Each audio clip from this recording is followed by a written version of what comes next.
Good morning, St. Thomas's. It's Brenda Sullivan. This morning, I was filled with despair. I was lying in bed thinking, it's COVID. What are we gonna do? And I thought, despair can sometimes be consuming, and it can really be bad for our health.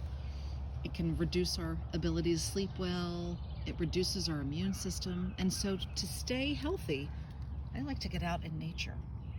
Right now it's about 6:30 a.m. I'm outside and I thought, I know I've got to get myself outside and enjoy some of the sights and the sounds. The sun is rising.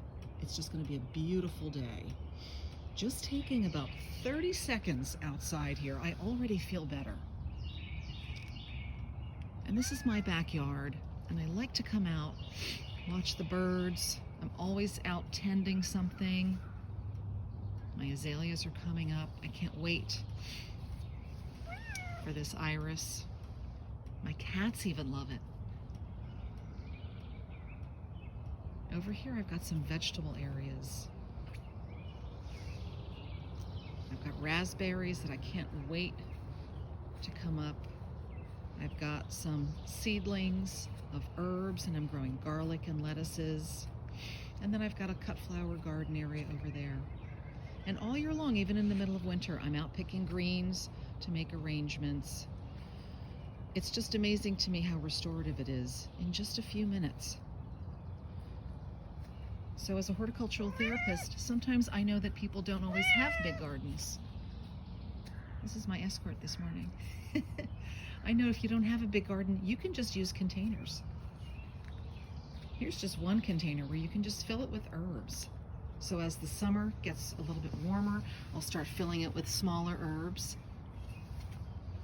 Here's an herb that's just a fragrant, really wonderful lemon balm. It spreads like crazy, so I keep it in a container. And the rest of these containers I've just filled with perennials or little shrubs.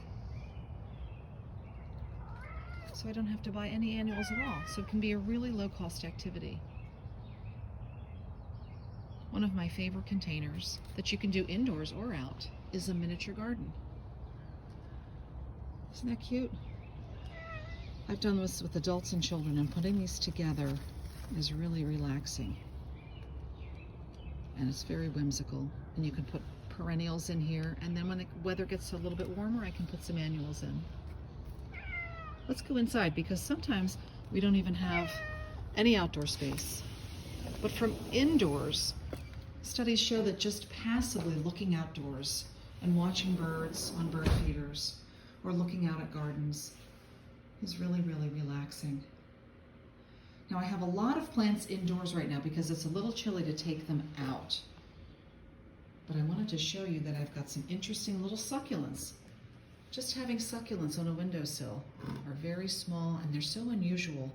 Just engaging with these plants really gives you a sense of awe and takes you away from the normal cares of your day. Begonias survive in low light. Some of these scented geraniums, which have a wonderful fragrance, do well just on a little windowsill, and they'll even have a blossom.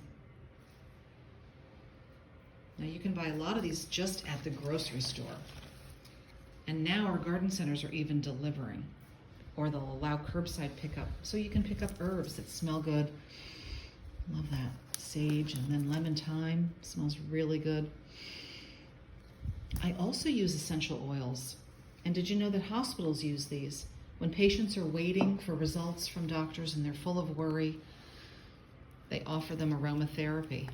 And it's just basically inhaling things like lemongrass and lavender.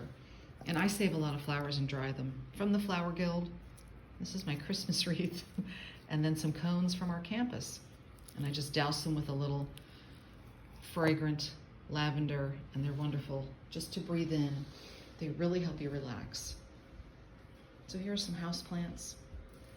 And then I'm full of hope and expectation, just waiting for the hummingbirds to come and visit these plants when I put them out on my patio. That's a Mexican sage, and they love petunias. They really love tubular flowers.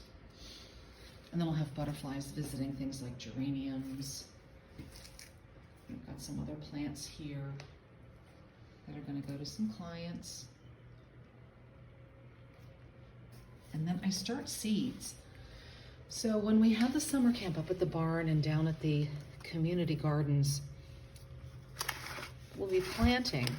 I'm not sure it's going to run this year, but I will still put in my sunflowers and marigolds, and I've got carrots, and we have beets, we have onions and garlic, and hopefully those will be able to be donated to a food cupboard, or we'll be able to make some food and donate that food. So engage with nature if you're feeling a sense of despair during this time, or contact me and I'm happy to help you engage in nature. God bless all of you and be well during this time, and I hope to see you soon. Mwah.